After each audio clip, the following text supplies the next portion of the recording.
overview of state of AI, generative AI, issues, economy, and EU regulatory framework. My name is Blago Dilipetrev, and I work for the Joint Research Center, European Commission. First, when Violetta invited me, I was thinking it's a great opportunity to show you what is at the moment, but it was difficult to compile a presentation that will contain many things that we're doing and the current trends. So I hope that this presentation will be valuable and interesting to all of you. So first, the outline on my talk. I will just mention who am I and what I'm doing, my short bio.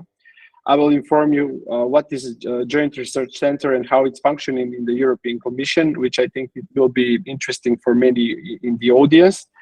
I will then explain my main project, AI Watch, and what we've done in this project.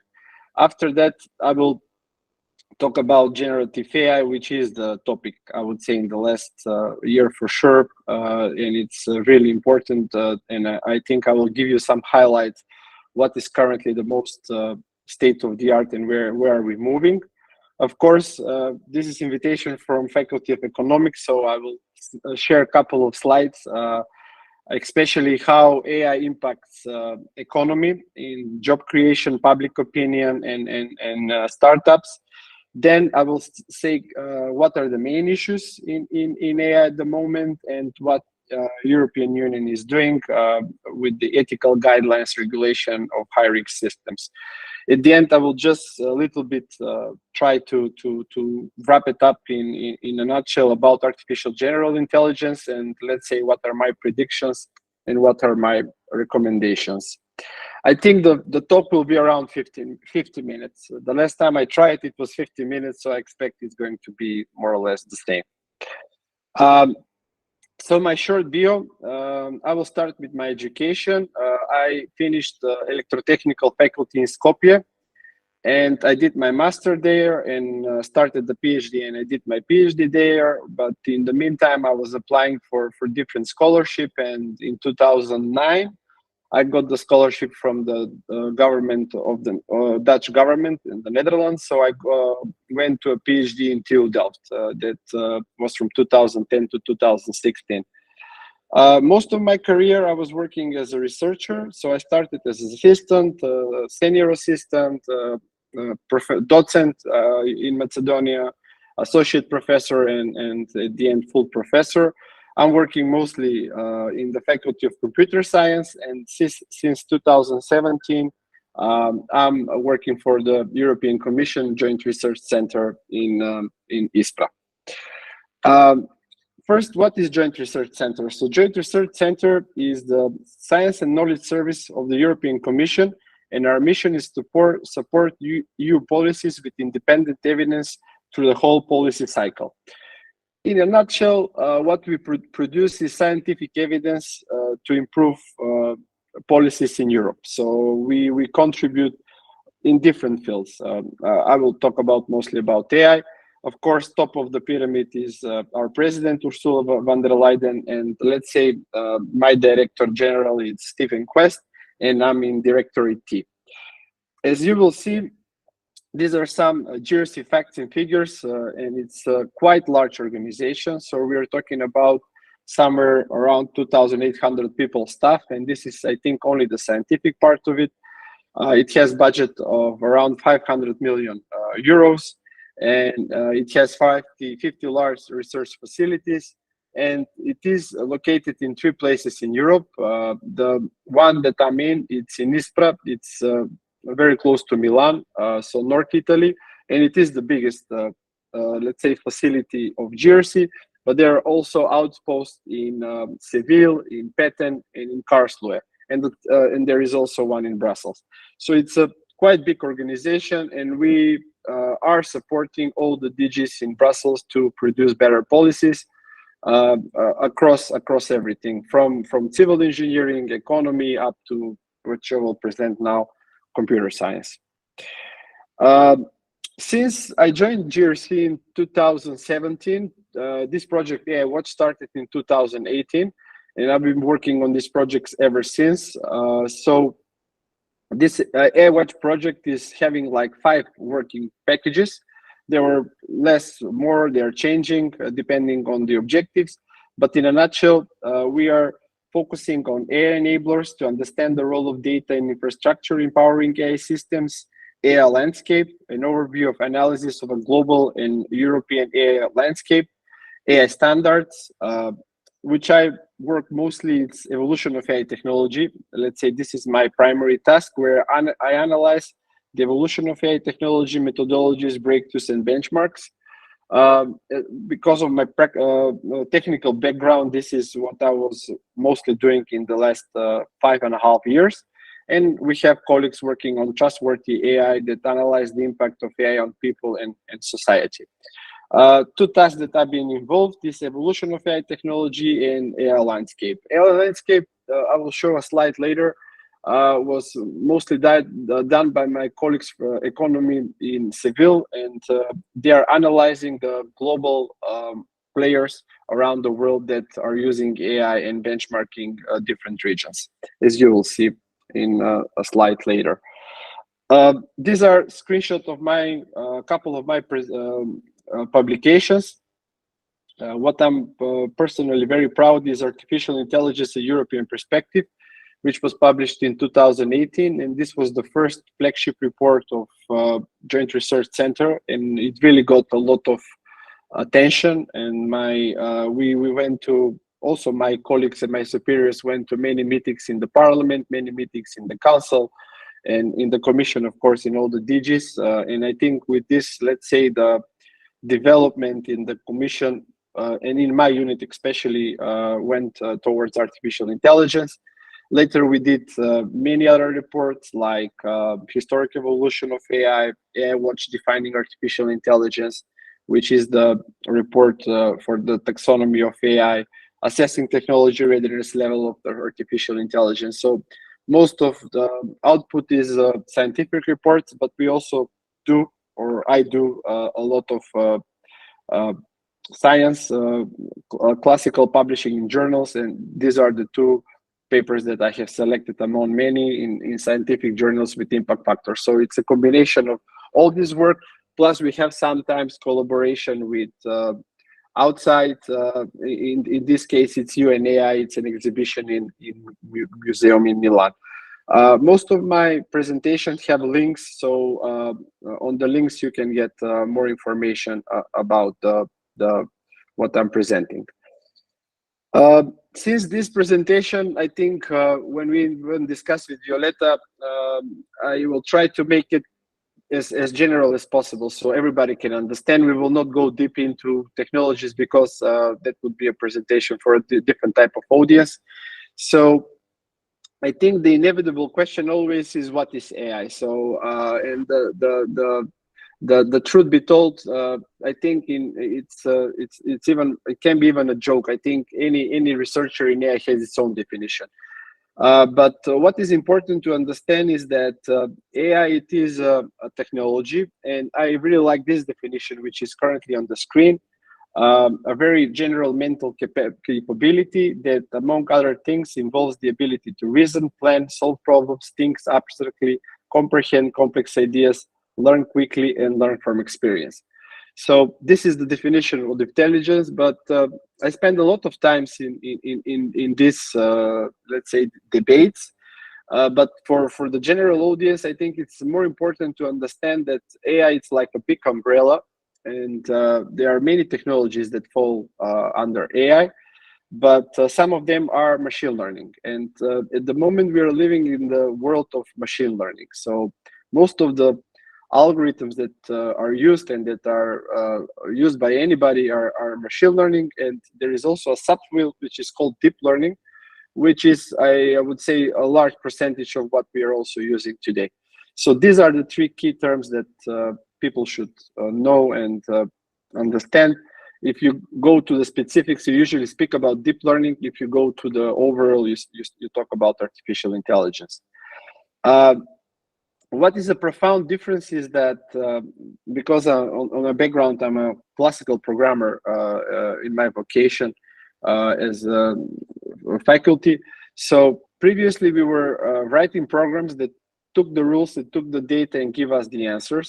But with machine learning, this completely changed, and it's really a new type of developing systems, and we call it now AI.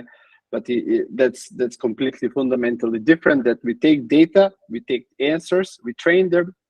They're independently trained in a way, and they produce the rules. So machine learning is really the thing that that changed the whole gameplay. Just very short, in this report, we analyze the taxonomy, which are the AI domains, which are subdomains, and how they relate. This report was valuable, especially for other fields, to distinguish what is AI and not AI. And therefore, after that, analyze companies or institutions, do they offer AI or not, or even in their product. What I was working on is tracking on AI technological progress. And on this image, you can see two graphs. So first is segmentic segmentation of a database called AD20K. But it's one of the many graphs. So what is interesting to notice is that in the last 7-8 years with deep learning, many of the tasks that the computer is supposed to do, it's just improving. So over time, we get better performance, and this is quite visible. Also, the data sets are changing, but there is definitely a push forward going forward. And we published yearly like a booklet, or not a booklet, like 10 or 15 most important breakthroughs in that year, which were published on AI Watch website. I think this is very interesting, especially for the economist. This is the AI landscape that I also helped to be produced. So in this AI landscape, there is a very nice dashboard giving the entire world, and we count the number of players. So there are different types of institutions, different types of companies, different types of entities that are working in AI, and we see their output, their funding. There is even a separate analysis for the startups. And with the nice dashboard, you can see many informations about globally. And if we synthesize this, just to have one graph, the number of, let's say, the lead players in the world of AI, it's definitely United States, China, and European Union. Everybody else, it's lagging behind. Of course, here are the obvious suspects like Israel, like South Korea, which are, let's say, far ahead of the rest of the nations, but still cannot be compared to the three big ones, which are, let's say, leading the field. So this is let's say, the part of what was my background and what my team was doing until recently, what we were producing. But now I will focus on generative AI, and I think this is really something that is super important. And when I was making the presentation, I was always hesitating: should I focus more on this or that? But this part is the thing that changed everything. So there are two big developments. The first one is the stable diffusion. So on the right side, you can see the stable diffusion. This happened last year, but let's say somewhere in February, March, and it really changed everything. The company behind it, it's Stability AI. They open sourced a computer vision model, and what they did is that if you see down is the prompt, so an astronaut riding a horse on Mars, artist in HD, dramatic lighting, detailed, it will generate an image. So you write a prompt, you write text, and it's generating you an image. And it works very well. It works very well for everything. And after that, you can even edit it, etc., etc. And not only images, now you can generate videos. So that's the next step, and it's really happening. I just watched a presentation on Google yesterday of their, let's say, state-of-the-art computer vision, and they are working also on prompt producing videos. And this is, let's say, what happened last year, and it's still developing. But the thing that really changed I think got really AI on the pedestal, and now everybody is talking about that. It's OpenAI. So OpenAI released ChatGPT somewhere at the end of November.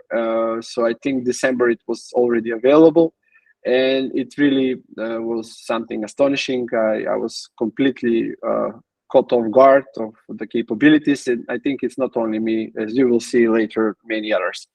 So what I did, I write a poem for my colleagues at work. I said, ChatGPT, please write me a New Year's poem, and it produced a poem, which is really nice. And I also produced an image using stable diffusion, and I sent it to all of my colleagues for the New Year's. So this is the thing that it's you're capable of doing. Now people will say, we can write poems or whatever. I'm not a poem writer, but AI, OpenAI enables you to do things that you're not, and you can also in communication improve the output. Let's say. I think this is very valuable for the economist and the impact of AI. Just to show in three graphs. The first one, it is the gigantic success of ChatGPT. So number of days from 1 to 100 million users for Instagram, Spotify, Facebook, and Twitter. Netflix took like 6 years to get to 100 million users. I think Instagram, it is the fastest, and we are talking about 2 years. ChatGPT got from 1 to 100 million users in months, so it was not even a year. They had problems with scaling the infrastructure. They hired people, but they succeed in a huge, let's say, success. And this was also shown of their website. So ChatGPT is the 21st most used website in the world. And it's more used than Netflix, Office, so it's really something that's changed overnight.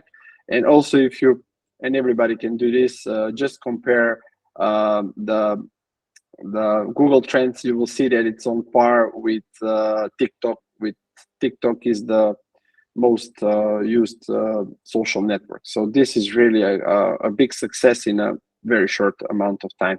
This was also felt by the media, New York Times, which was on the cover. I think this even increased the number of users. And behind the scenes, big players are starting to think about how to work with this technology. And Microsoft invested 10 billion in ChatGPT. In OpenAI, I think they got 49% of the company. So Microsoft is the major investor there.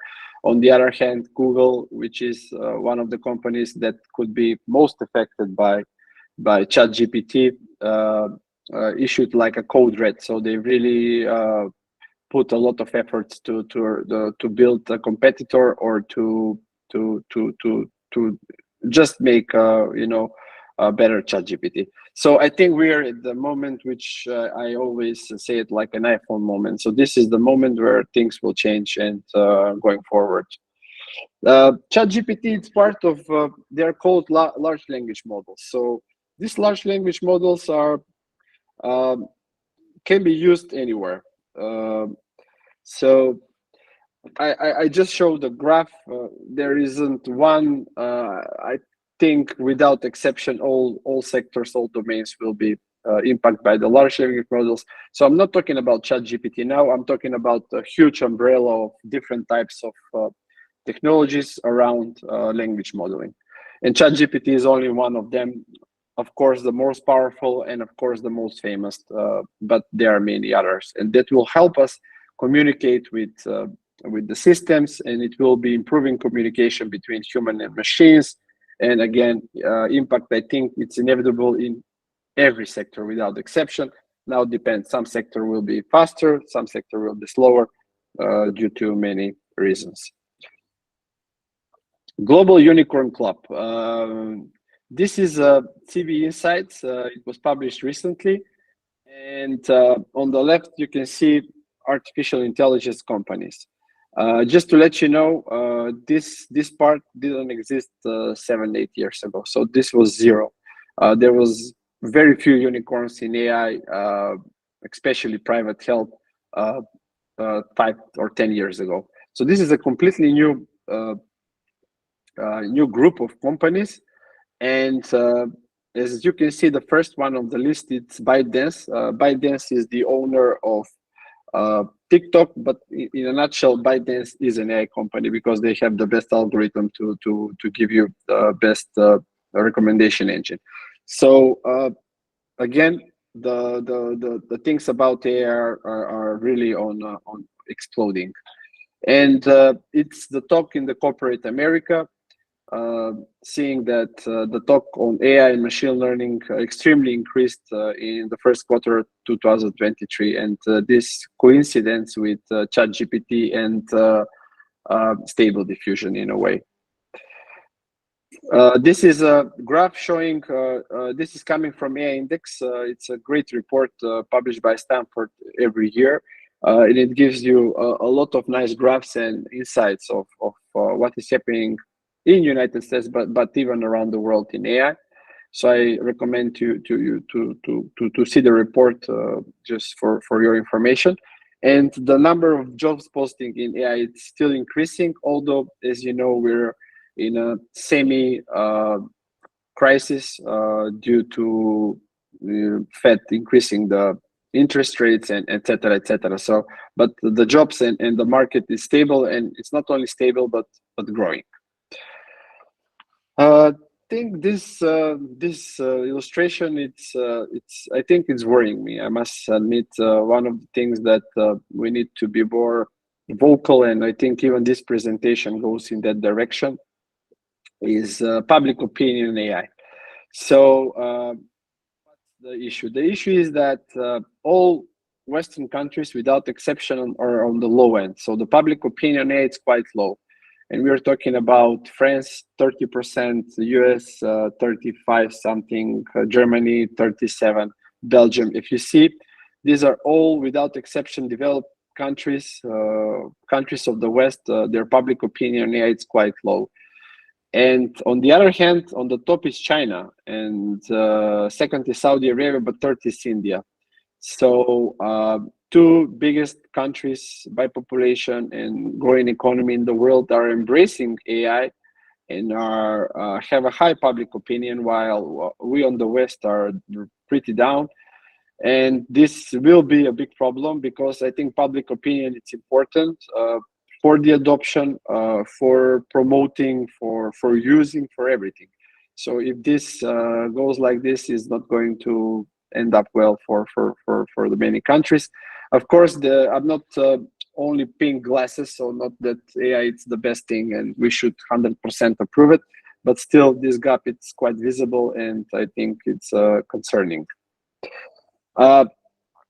Yeah, I was thinking to do a live demo, but I'm a little bit scared of live demos, and I didn't have time even to properly prepare for the presentation.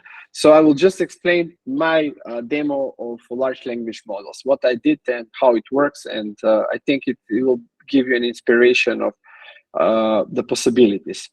So what I did is I took my 13 reports from the GRC hub. So I have 13 published reports. I put them in a database, and using ChatGPT technologies, I tried to do a question answer system of my database. So yeah, you will say, what is this so much important? Because it's not only question answering, but I have built up to give you a reference for where it took the answer, which I think it's very, very important.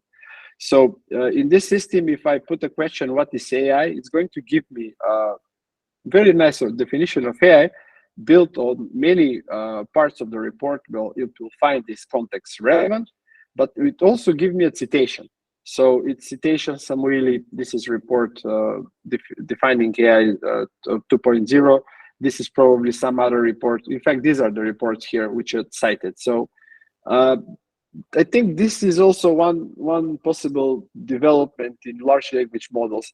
So it's going to help us build systems that, let's assume I put not only my 13 documents, but I put all my documents and even all my emails, and I can ask question like, what did I send to my colleague 2.5 years ago concerning AI? And it will pop up with the answers, but it's not going to give me citations or where this data was coming from. So I think it's much more better to understand for transparency, for understanding of the generating on the answers.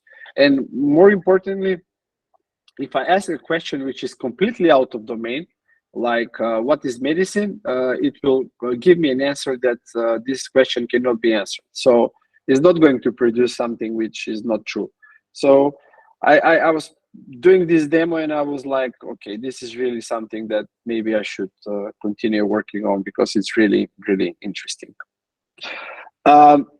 Last language model that is out and it's really like, believe it or not, even bigger improvement than ChatGPT. It's ChatGPT 4 or GPT-4, in fact. So this it's available currently, so you can use it, and it's even more powerful than ChatGPT, which is 3.5, and this is 4. But on this slide, I want to emphasize that we should not take large language models, whatever it is, not only ChatGPT or GPT-4, as a perfect source of truth. So they can be wrong. So it's not that they cannot, they are the almighty God, far from that. They are helpful, they are useful. I think they can help us in 99% of our tasks, but you have to always have into mind that they can be wrong. And this is a screenshot of weaknesses of ChatGPT-4, like who is the president of the United States, Donald Trump, what is Square, giving a wrong answer, and something else. I found this presentation on the link. It's a very nice presentation, but I tried the new model and it's improved. So also take into consideration that all these models are improving over time. So it's not fixed something, but in fact, with each generation, we will have better and better models. But take into account always there could be problems, weaknesses, and flaws. So consider this always. And yeah, this is the part of, let's say, the generative AI. Now I will talk a little bit about the part of regulation and not only the part of the issues. So I really like these two quotes. First is, with great powers come great responsibility. And this is from Spider-Man, and I think it's very valid because, previously nobody talked about AI because it didn't impact our life. Now it's used everywhere, therefore the responsibility is bigger, and the power is bigger, and also the responsibility. And I think even more important is that we have to understand that nothing vast enters the life of mortals without a curse. So any or most of the technologies have two sides. There is a bad side and there is a good side. So nuclear energy pops up first on my mind, but any kind of technology has a bad side and a good side. It's just maybe a matter of balance, how or regulations or even how we use it to let's say the good overcomes the bad. But you cannot say that AI will be not used for bad things. It's definitely going to be used, but I hope we will be faster to use it for more good. First thing, which you will find a lot, is bias and discrimination. I won't go deep. Any system that is trained on biased data, meaning the data is not, let's say, perfect or it's wrong, can have usually a biased model and a bad output. And this was noticed at least these 3 times, but there are many other examples. For example, racism embedded in US healthcare, where due to bad data, I presume, the system was not working well for the minorities while working well for the white race. Amazon hiring algorithm preferred to hire more male than females. So these are things that I think they're solvable in a way. We just need to, when we are building a model, take deep into account of our outputs and how the model works and how it is designed from the beginning. And I think there will be always like biases that can be improved over time. Security and privacy, it's a universe by itself. With AI, we will have, I think, more intrusion into our privacy that goes hand in hand with the security. I want just to give an example of face recognition. So face recognition, I think it's a perfect example for security and privacy. For example, in China, face recognition is allowed, so the government is literally looking at everyone at any time and see what they do, where they go. In Europe, this is forbidden. In many parts of the world, it's semi-forbidden, depends where are you. On the other hand, there are countries, let's say like Israel, which have big problems with terrorists, and they use this technology a lot to protect. And yeah, it's a big discussion where it should be allowed and where it should be banned, and who can use it. I think one of the interesting things to watch is Paris Olympic Games in 2024 next year. As you know, they had problems with terrorists, and we will see how they used face recognition technology in this delicate matter of security and privacy. But this is only face recognition. I think in many domains, it's quite similar discussion. Deepfakes and disinformation, I think this will explode with generative AI. Why? Because now it's much easier to produce convincing text or convincing images using these technologies. As you can see, this produced images, you cannot say it's not it's fake. You know, it's not photoshopped. It's really generated, and the models that are doing it are becoming more and more powerful. So we will have problems to identify on the internet what is true and what is wrong. We have to also build systems for detection and to also work against this deepfakes and disinformations. Since 2018, European Commission was working on this. So we have published ethical guidelines for trustworthy AI. And I won't go again into details. The whole point is to have human oversights, accountability, transparency, and privacy and data governance. And after that, this, let's say, evolved into regulatory framework proposal for artificial intelligence. And now AI Act is into negotiations. And this is going to be a big legislative that can impact a lot of things in AI in Europe. I think this pyramid is quite good approach. So there will be AI systems which are unacceptable risk, high risk, limited risk, and minimal risk. At least those ones in minimal and probably limited risk will not have problems or will be easy to develop without too much regulation. By the systems with high risk and unacceptable risk will have much more, let's say, things to present to the authorities, which I think in many cases makes perfect sense. So this is the thing that will it's still ongoing discussion. I think it's in the parliament at this point. They're still discussing the final pieces of the legislation, how to make it for everyone. Of course, this regulation, it's focused on fundamental rights, transparency, responsibility, explainability, trustworthiness, and yeah, this is what Europe is trying to protect, the European way of life. And since yesterday, GRC has opened European Center for Algorithmic Transparency. The inauguration was really yesterday. They will start doing a lot of things for AI Act that I have shown you before.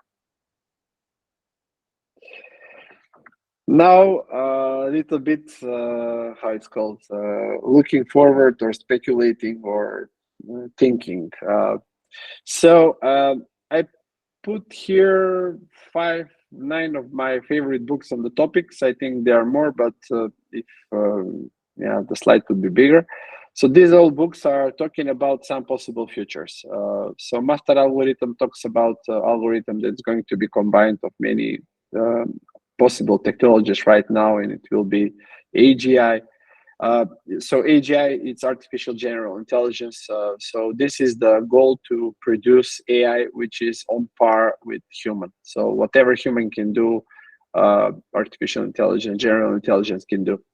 And again, many authors of science fiction, but also smart people, not only science fiction. I mean, science fiction people are smart, but I was thinking that scientists are also working with things how AGI can evolve. I think now it's also again on discussion on the news.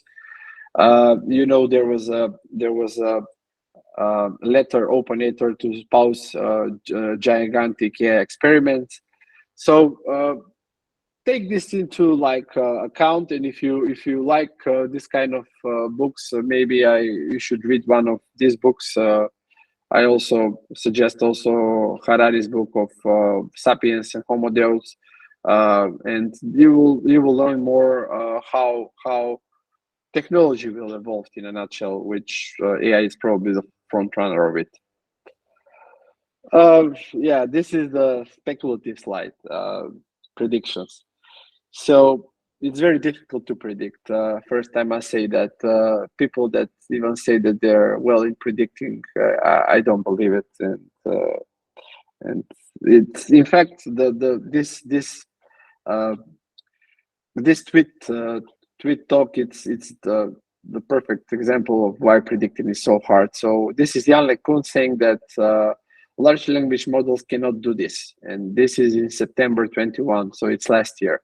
And ChatGPT can. So it's really like 5 months, and Jan is the lead AI in Facebook. So it's one of the biggest team in the world. So he was disproven in a way what can be done and what cannot be done with large language models. Yes. Fastest thing on earth. Yeah, we will have a lot of people becoming experts on AI as we had them on COVID. This will happen inevitably. And my prediction is that there will be a lot of ChatGPT 4, ChatGPT types of models, and they are going to be in many domains. For example, Bloomberg GPT is doing it for the finance domain. So it's nice maybe to check it out. So I think this will go proliferate everywhere. So everybody will build their own models which are specific for their purpose. Although ChatGPT and ChatGPT-4 are quite general. So I think that it's almost inevitable that we will have Copilot for everything. So we will have AI to support writing text in everything, and that internet companies made $1 trillion value. By here I mean Google, Facebook, and now AI companies are next. So I think these companies in the next 5 to 10 years will be the $1 trillion companies. I'm not going to guess which one is going to be first, but I think these companies are getting a momentum to get there. Yeah, this is an email that I have written. I'm in one group of people from Macedonia, that scientists from all around the world, and we have like a Google group, and there was a discussion on large language models, and I replied, and yeah, I'm very proud that this is December the 6th. So I replied that ChatGPT is fantastic and it's really something amazing, and we need to, anybody can see the future and needs to test it. So this is only 1 week since ChatGPT was released, so it's not like you know, I really, in fact, when I started using it, I was completely blown up with capabilities, because I was trying out Galactica and other many other previous models to understand how they work and how good they are. Last but not least, this is my recommendation to anybody on the line, and I'm giving this to, in fact, most of my friends and to anybody. You have to, if you haven't, start using AI tools, and ChatGPT would be probably the first, but anything that goes with AI. I think we are at the moment of iPhone. It's exactly, I mean, iPhone moment. So previously the phones had this kind of keyboards, that kind of, iPhone changed everything, and now iPhone is the standard. iPhone type is the standard of every phone. So we have big screens, we have touch screens. So I think the ChatGPT and OpenAI did the same. So we are in an inflection point where this technology will be used by everywhere and by anyone. And I really think that most of the people ask me, are we in danger of being replaced, or is my work going to exist? It's really difficult to foresee. But one thing I know is that people that are going to use this technology will be in huge advantage from the people who don't use it. So this is my adage, like AI will not replace you, a person that uses AI will. So take this into account and try to use these technologies as much as possible, because the people that are going to use them, they're going to be more productive, they're going to be better on the job market than you. And I think this is the main message I want to send to you and to everyone. And in fact, I double checked with ChatGPT. I said, what do you think about AI will not replace you, a person that you say I will? And it makes perfect answer. So therefore, it's likely that in the future, the most successful individuals will be those who are able to effectively integrate AI into their workflows and decision-making process, rather than those who compete or resist its implementation. Especially don't resist. I mean, you can do anything, but don't resist, because this will be used and you will be left. So yeah, I'm reinforcing what ChatGPT has answered me.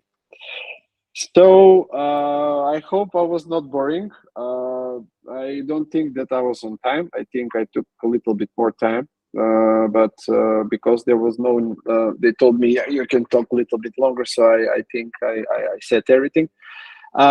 So thank you very much for listening to me. Thank you very much for everything. You can see 2 of my emails, and yeah, this is the QR code to my LinkedIn account. So feel free to add me on LinkedIn. Feel free to contact me on Gmail if you need any kind of information concerning this talk or concerning AI or whatever I have presented, or even if I haven't presented. So don't hesitate to contact me if you have any questions. So I will stop here, and I hope everything went well, because I was just looking at the presentation. I didn't see anything. So thank you very much. Thank you, dear Professor Blagoy Deli-Petrev. We really would like to express our sincere gratitude for sharing your expertise and insights with us today. Your contributions have been invaluable to better understand the complex, but at the same time rapidly evolving world of artificial intelligence. Also, it is an honor to see such a diverse group of participants. I would like to express my gratitude to our vice rectors, Professor Valentina Gechevska and Professor Ordan Chukaliev, who are also attend this webinar. Our vice deans from Faculty of Economics in Skopje, Professor Atanasko Atanasovsky and Mialcha Santa, my colleagues, students, but also colleagues and students from other countries like Serbia, Croatia, and India, who have joined this webinar. As we know, Albert Einstein once said that the important thing is not to stop questioning. So we know that at the heart of every successful webinar is robust and engaging Q&A session.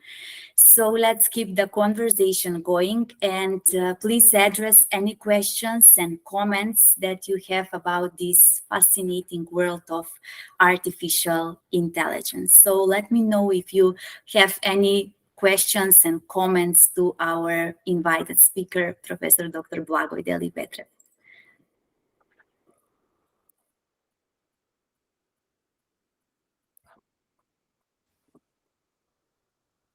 Okay, I will invite our assistant, Bojan Kitanovic. Bojan, please, the floor is yours.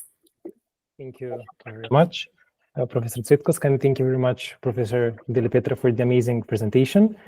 I'm also interested in researching AI, especially in management and strategic human research management. And I've also been, following the news about what is currently happening and all the current trends. And I also found out about what you mentioned, the statistic that even though the countries like the United States are leading, let's say, AI research and AI development, these are some of the countries that have low public support, let's say.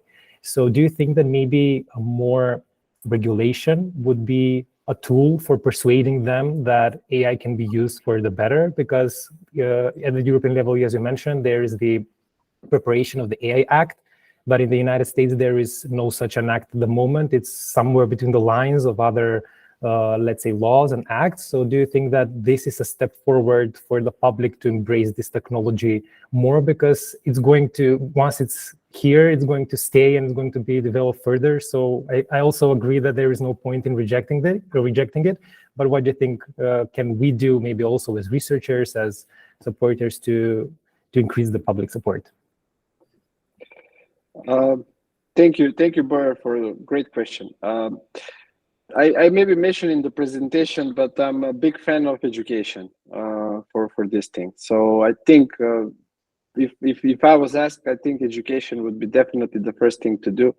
And I'm talking about white education. So to change the public opinion, laws, most of the people that are not in the domain, the laws will affect people who produce this technology, but maybe who use now depends, because ChatGPT was banned in Italy as we speak.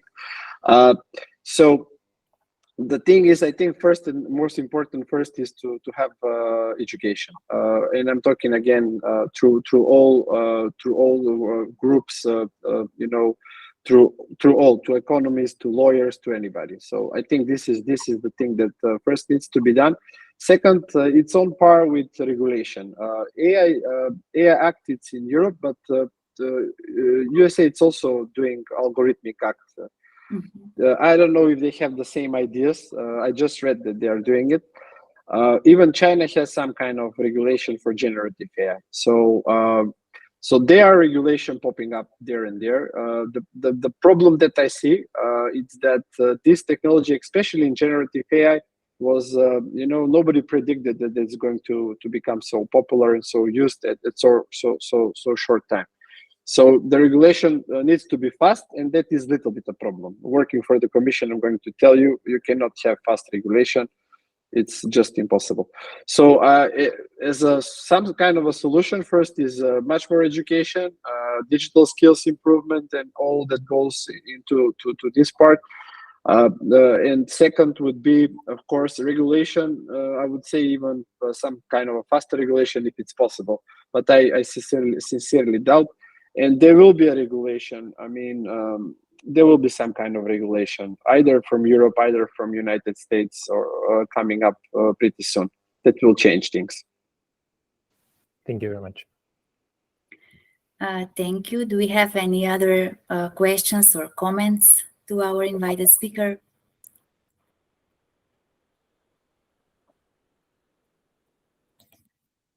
Okay, I will go with one. So, Blagoy, what are your thoughts about how can the development, especially of the generative AI, help less developed countries to improve the economies? Great question. First, I think, and it's the less light. We have to use it more. At least what is there currently available. Yeah, I will now have to make predictions.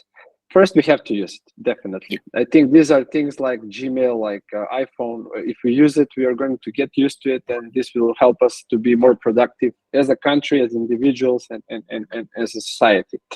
Second, maybe think about building research and also companies around it.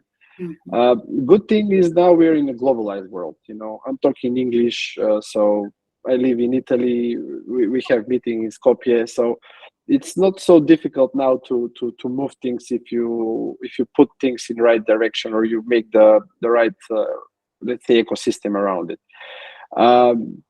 Now, how the developing countries can move forward? Yeah, I think it's not easy because now there will be a lot of investments in this. But yeah, I think first is to use it, and some of these verticals, they call them, vertical integration of ChatGPT technologies in many domains, I think will be good. Thinking out loud in some economic domain can be done, let's say, somewhere by somebody. On the global scale, I must admit that small countries are not in a favorable position due to zillion reasons. We are talking about, first and foremost, the human capital, and which is a big problem, and it's concentrated on in a couple of places. Second, it's the money to these models. Exactly, this model, just to train this model, costs like $100 million. Yeah. One model, and you're not training one model, so you're spending enormous amount of money. But again, I think there are many opportunities for small, medium companies. So the level of play, it's almost equal.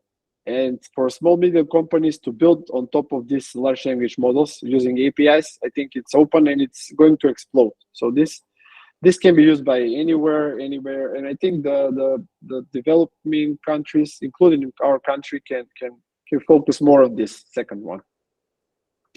Thank you a lot. And as you mentioned, we need to start to use especially this part of generative AI, because if we are not using, then the gap between developed and less developed countries will be deeper and deeper. And exactly. So, exactly. Yeah, thank you, Blagoy. So do we have any other question or comment to our invited speaker? Okay, if not, as we come to the end of this webinar on artificial intelligence now, I believe that every one of us have gained valuable knowledge and insights about AI. And as the great computer scientist Alan Turing once said, we can only see a short distance ahead, but we can see plenty there that needs to be done. So today we have seen the vast potential of artificial intelligence and the many ways it can improve our lives. But also we recognize the challenges, the ethical considerations that also must be addressed. So let us take the lessons and the inspiration from today's event, and let's work together to create a future where AI is used to enhance human well-being. So, and to build a world that is more sustainable. So thank you for joining us today on this webinar, and we look forward to continue this conversation in the future. Thank you again. Thank you, Violeta. Thank you for having me. It was really a pleasure. So I think it's a start of a future collaboration. Thank you, Blagoy. Thank you. Sorry, just one quick question from Praveen Pandey in the chat. Yeah, in the chat there is a question from Praveen Pandey. Will the video presentation be shared with us? Let's discuss this. We're going to send him an email about it. Okay. Okay, and Professor Dr. Zorica Božinovska-Lazarovska has raised the hand. Please, Professor Zorica, if you have some comments. No, thank you very much, Violeta, and thanks for excellent presentation from the Blagoy side. It was just mistake to upload to Blagoy. I pressed the button, but it was excellent opportunity to see what is the future with artificial intelligence. Thank you very much for excellent presentation. Thank you. Thank you, Professor Zorica. Thank